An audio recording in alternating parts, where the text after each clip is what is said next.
fut le plus puissant des navires de son temps. Le plus gros, le plus lourd, le plus grand. Et pourtant, beaucoup disent qu'il était obsolète pendant la Seconde Guerre mondiale, rendu inutile par l'aviation, c'est le cuirassé. Alors, le cuirassé a-t-il vraiment été rendu obsolète par l'aviation pendant la Seconde Guerre mondiale? Le navire de ligne cuirassé fut pendant le premier tiers du XXe siècle le grand navire incontesté des grandes marines. Mais sa disparition est donc souvent présentée de manière simpliste. Il aurait été vaincu facilement pendant la Seconde Guerre mondiale par quelques vieux biplans obsolètes et aurait illustré la myopie des marines de guerre face à la révolution de l'aviation que personne n'aurait anticipée. La réalité fut évidemment un peu plus complexe. Et aujourd'hui, nous allons revenir sur la soi-disant obsolescence du cuirassé. Le navire de ligne cuirassé émerge à la fin du XIXe siècle. Il s'agit alors d'un navire de haute mer de plus de 10 000 tonnes, propulsé par une machine à vapeur classique, fortement protégé par une ceinture et des ponts blindés en acier laminé. Il est armé d'une batterie de plusieurs canons de calibres variés, installés en tourelles fermées et blindées. Comme les batailles navales se mènent alors en se rapprochant, on mélange canons lourds et plus légers, dont la cadence de tir compense la faible portée. Cela produit des navires aux formes très variées, la précision du tir n'étant pas très bonne et les portées limitées à quelques milliers de mètres. Il constitue tout de même un navire très puissant qui domine les autres classes et auquel on ne peut échapper que grâce à la vitesse. Peu de pays sont capables de le concevoir et de le produire en série. La hiérarchie de la puissance navale s'arrime durablement à la puissance industrielle. Pourtant, dès ses origines, le navire cuirassé est un géant contesté. Des menaces apparaissent qui peuvent le mettre en danger et qui ne sont pas forcément liées à un navire équivalent. Le 15 mai 1904, en pleine guerre russo-japonaise, les cuirassés Yashima et Hatsuse, qui s'étaient approchés de la base russe de Port Arthur pour la bombarder, sautent sur des mines. Le tiers du corps de bataille japonais disparaît. Cet événement marque la fin du blocus rapproché des ports, qui était pratiqué par les grandes marines depuis le XVIIIe siècle. Il faudra donc à l'avenir bloquer de loin. En 1905, la Grande-Bretagne introduit simultanément plusieurs innovations en lançant le Dreadnought, un navire de 18 000 tonnes qui devint l'archétype du navire cuirassé dans l'imaginaire collectif. Une protection renforcée, une artillerie principale homogène, c'est-à-dire avec les mêmes calibres et la même disposition de canon, une propulsion par turbine et surtout, une nouvelle approche du contrôle de tir qui lui permet d'être plus précis à plus de 12 km sur des cibles mouvantes, doublant ainsi la distance d'engagement utile. La batterie secondaire est alors réduite à des canons légers contre les torpilleurs. Le Dreadnought fixe un nouveau standard, même s'il ne rend pas obsolète du jour au lendemain les autres navires, contrairement à une légende répandue. Les cuirassés plus anciens restèrent en service aussi longtemps que possible, jusque dans les années 1920 parfois. La Première Guerre mondiale passe et une seule grande bataille navale, le Jutland, oppose les 30 et 31 mai 1916 les flottes de cuirassés modernes britanniques et allemandes.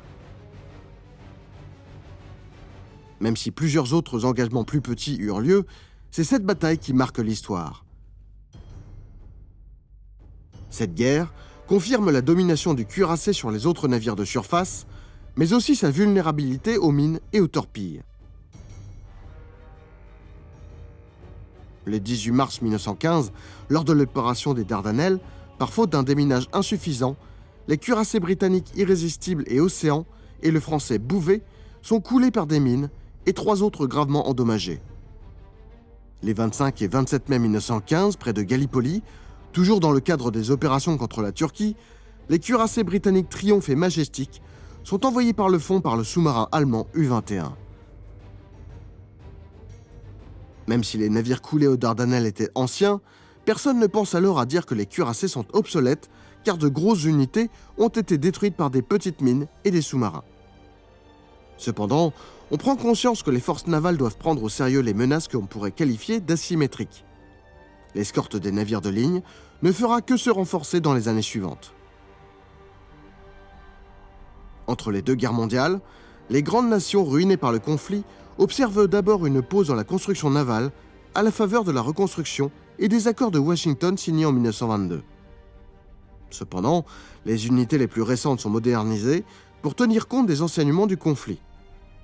Renforcement des ponts blindés contre les tirs plongeants, installation de caissons de coque contre les torpilles, abandon du charbon pour la propulsion au mazout, modernisation continue du contrôle de tir, installation d'hydravions, développement de la défense antiaérienne. Quelques cuirassés ou croiseurs de bataille en chantier sont transformés en porte-avions pour accompagner le développement encore très expérimental de l'aéronavale. Les tenants de l'arme aérienne ont entre les deux guerres de grandes ambitions que la technologie ne permet pas toujours de concrétiser. L'intuition de l'importance de la troisième dimension est bonne, mais les capacités ne suivent pas.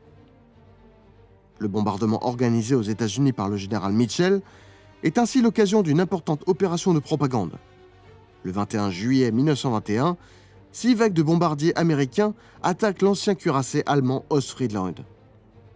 Immobile, sans défense et sans équipage, le navire constitue une cible très facile pour les aviateurs qui attaquent dans les conditions idéales.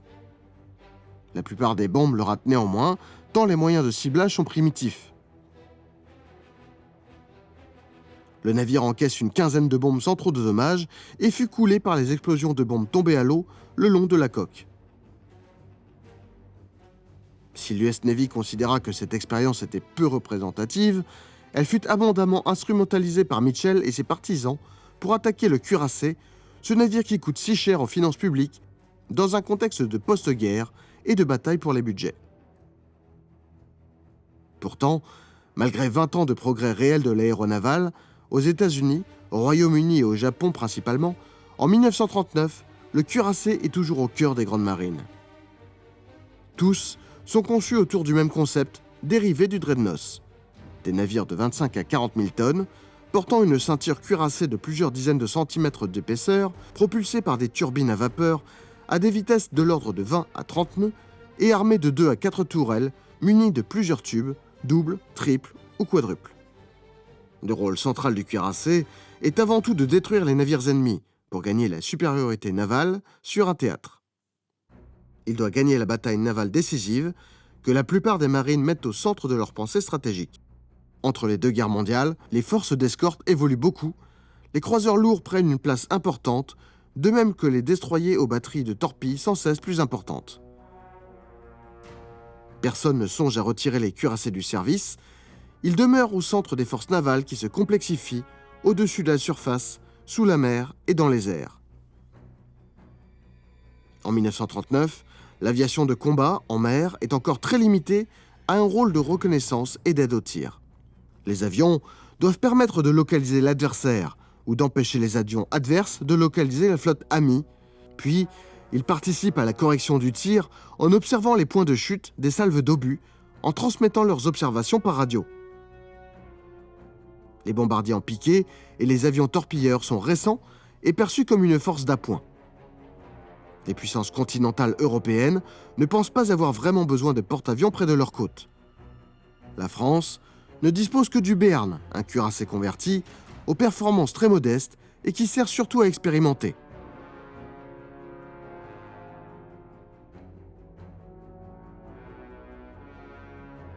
Les Italiens n'en veulent pas, et les Allemands ont un projet pour un seul porte-avions, le Graf Spee.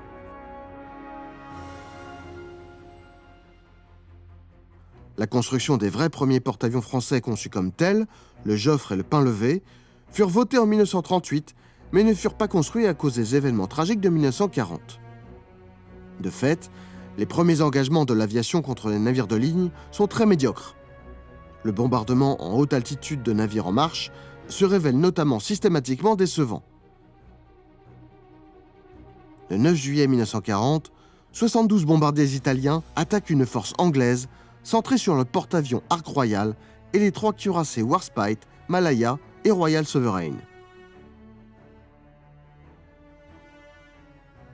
Les Italiens ne parviennent à placer qu'une seule bombe sur un croiseur de l'escorte. L'aéronavale ne se comporte pas mieux. Le porte-avions britannique Glorious est intercepté le 8 juin 1940 au large de la Norvège par les cuirassés allemands Scharnhorst et Gneisenau.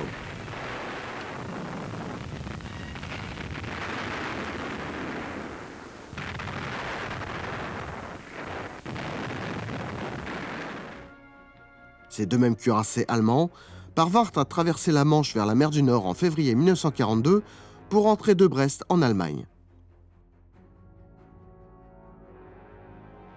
Couverts par une bonne escorte de chasseurs, ils échappèrent assez facilement à plus de 250 avions britanniques armés de bombes et de torpilles.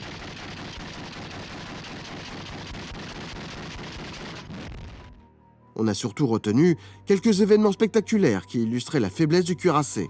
En particulier, l'attaque sur Tarente par les Britanniques le 11 novembre 1940 et de Pearl Harbor par les Japonais le 7 décembre 1941. Mais dans ces deux cas, il s'agissait de frapper par surprise des navires à quai qui ne s'attendaient pas à faire face à une attaque. Deux cas peu représentatifs donc de la pertinence d'un navire.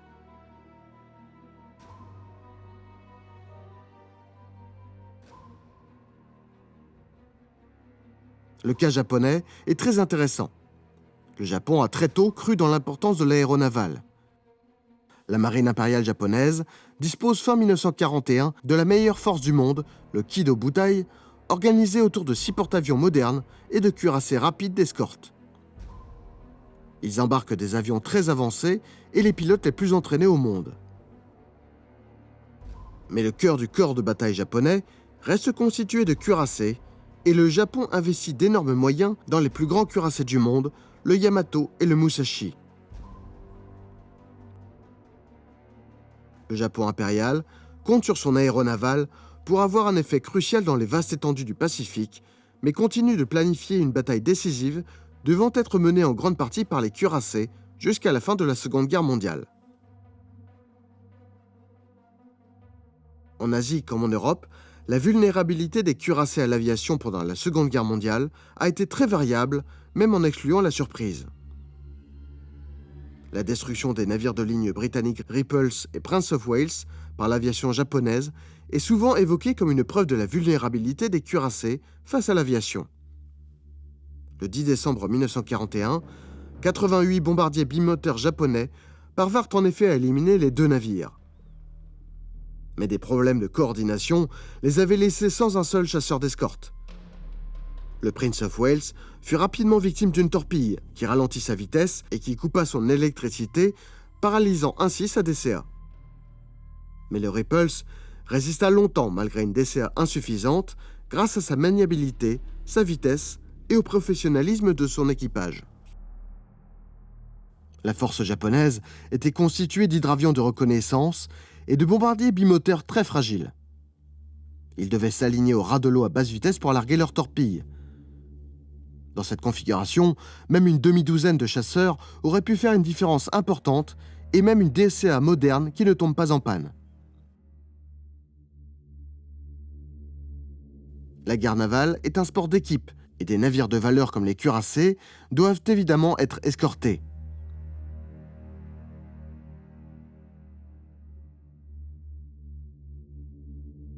Quant à la fin célèbre du Bismarck, il faut surtout remarquer que les dommages subis dans son premier engagement face au Hood et au Prince of Wales étaient déjà sérieux et que les biplans Swordfish eurent beaucoup de chance pour parvenir à le ralentir. Mais ce furent bien les canons des cuirassés britanniques lancés à sa poursuite qui parvinrent à détruire le géant allemand. La première salve du Rodney détruisit les passerelles de commandement, rendant ainsi dès le début le navire inopérant. Pendant toute la guerre, le cuirassé fut naturellement un navire très attaqué car il constituait le cœur des grandes marines. Lorsqu'il était mal escorté, il succombait facilement, ce qui est normal. Mais ceci est vrai pour tous les autres navires. Le porte-avions Ark Royal fut coulé le 10 novembre précédent par une seule torpille de l'U-81 et le Glorious dont nous avons déjà parlé, non escorté ou très faiblement escorté. Tout au long de la guerre, les cuirassés subirent des raids aériens parfois intenses. Le cuirassé allemand Tirpitz fut ainsi attaqué pas moins de 22 fois par la voie des airs entre 1940 et 1944 par des bombardiers et des torpilleurs. La plupart des raids n'occasionnèrent que des dégâts mineurs. À la même époque, beaucoup de porte-avions étaient mis hors de combat par une seule bombe ou torpille, étant des navires vulnérables, peu ou pas blindés, et prompts aux incendies du fait de la présence d'avions fragiles, de munitions et de carburant stockés dans les hangars. À Midway, le 4 juin 1942, les porte-avions japonais sont ainsi mis hors de combat par très peu de munitions, l'Akagi par une seule bombe, le Soryu par 3, le Kaga et le Hiryu par 4. À la fin de la Seconde Guerre mondiale, les cuirassés modernisés étaient encore employés sur tous les théâtres pour chasser les navires de guerre adverses ou escorter les porte-avions grâce à une puissante DCA. À partir de 1942, les cuirassés anglo-saxons furent de plus en plus utilisés pour fournir un appui-feu aux opérations amphibies et dans la frange littorale. Un rôle pour lequel ils n'avaient pas été conçus initialement, mais qu'ils remplirent avec succès en Europe et dans le Pacifique. Pendant tout le conflit, loin d'être désarmés ou relégués, ils ont été en permanence modernisés pour leur permettre de faire face aux menaces aériennes et sous-marines. Lorsque l'USS Missouri est frappé par un kamikaze dans sa ceinture blindée en avril 1945, il ne subit que des dégâts mineurs.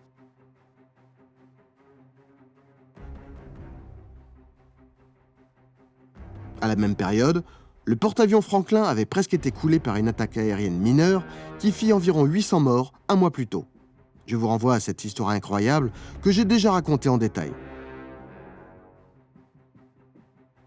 Lors de la bataille de Sibuyan aux Philippines, 259 attaques aériennes américaines ne firent qu'à peine ralentir la puissante formation des cuirassés japonais.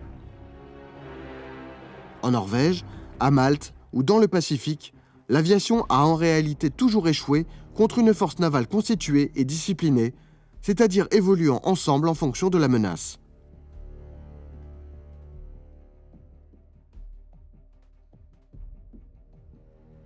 Alors pourquoi, après 1945, les cuirassés finissent-ils par disparaître en dépit d'une utilité encore importante à la fin du conflit? Plusieurs facteurs pesèrent dans l'équation et le retrait des derniers cuirassés modernes ne survint qu'à la fin des années 1950. Le premier facteur était la limitation intrinsèque de leur armement. Même en jouant sur l'amélioration des obus, leur portée était limitée. Ils ne pouvaient guère tirer à plus de 40 km.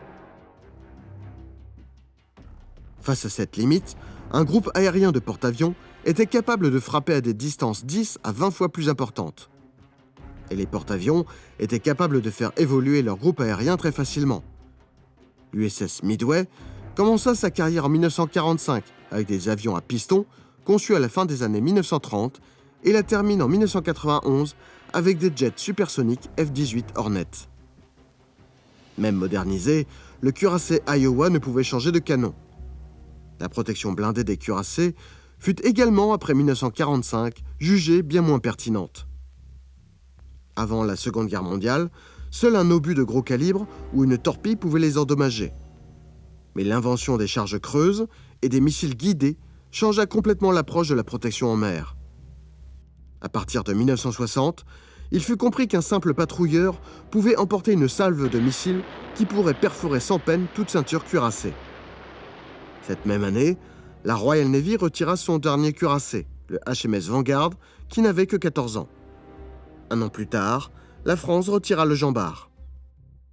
L'URSS seul produisit plusieurs centaines de petits navires lance-missiles, déplaçant de 2 à 500 tonnes et armés de 2 à 4 missiles anti-navires, dont la portée dépassait celle des canons des cuirassés et qui pouvaient percer leur ceinture blindée. Sous la mer, le développement de la torpille autoguidée à mise à feu par influence fut long et laborieux. Parachevé après la Seconde Guerre mondiale, il permit d'envisager des détonations sous la coque des navires de guerre et plus seulement au contact de celle-ci. De cette façon, la totalité de la charge explosive de la torpille est convertie en onde de choc sous-marine, ce qui peut littéralement casser en deux un navire, même cuirassé.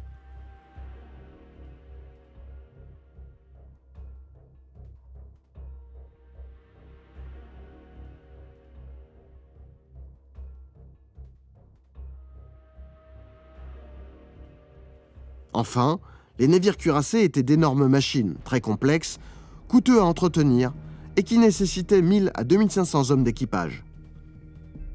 L'investissement humain et financier n'était tout simplement plus rentable. L'exercice Strike Back de l'OTAN, mené en 1957, montra tout le potentiel des groupes aéronavals constitués d'avions à réaction, mais aussi des nouveaux sous-marins à propulsion nucléaire, tout en soulignant les limites de l'utilisation des cuirassés dans des opérations modernes. Cet exercice constitua le dernier déploiement des cuirassés américains Iowa et Wisconsin avant les années Reagan. Devenus tout aussi vulnérables que les porte-avions, mais incapables de faire évoluer leur armement qui demeurait d'une portée limitée, ils furent donc déclassés, non pas parce qu'ils étaient intrinsèquement vulnérables, mais parce que cette vulnérabilité n'était plus compensée par une létalité suffisante et qu'ils étaient trop coûteux. Le porte-avions, qui était beaucoup plus fragile, pouvait porter 10 fois plus loin pour le même prix, tout en pouvant évoluer plus facilement grâce à de nouveaux avions. Et parce qu'il peut rester plus loin de l'adversaire, il est donc vulnérable moins longtemps. La réactivation des cuirassés de la classe Iowa par Ronald Reagan répondait essentiellement à une volonté de prestige et d'affirmation de la supériorité américaine. Les quelques missiles Tomahawk installés à bord auraient pu être mis en œuvre par des croiseurs Ticonderoga pour une somme bien inférieure. La même recherche de prestige sans logique capacitaire a accompagné l'annonce de la construction en 2025 d'un premier cuirassé classe Trump, dont les premiers visuels suggèrent qu'il serait plutôt un croiseur lance-missiles. En cette première moitié du XXIe siècle, les capital ships des grandes marines restent les porte-avions et les sous-marins nucléaires d'attaque. Deux navires très différents, indépassables par leur flexibilité et le spectre des missions qu'ils peuvent accomplir, mais qui ne peuvent opérer qu'au sein d'une force navale équilibrée, bien entraînée et au profit de doctrines bien définies. La guerre navale est bien un sport d'équipe.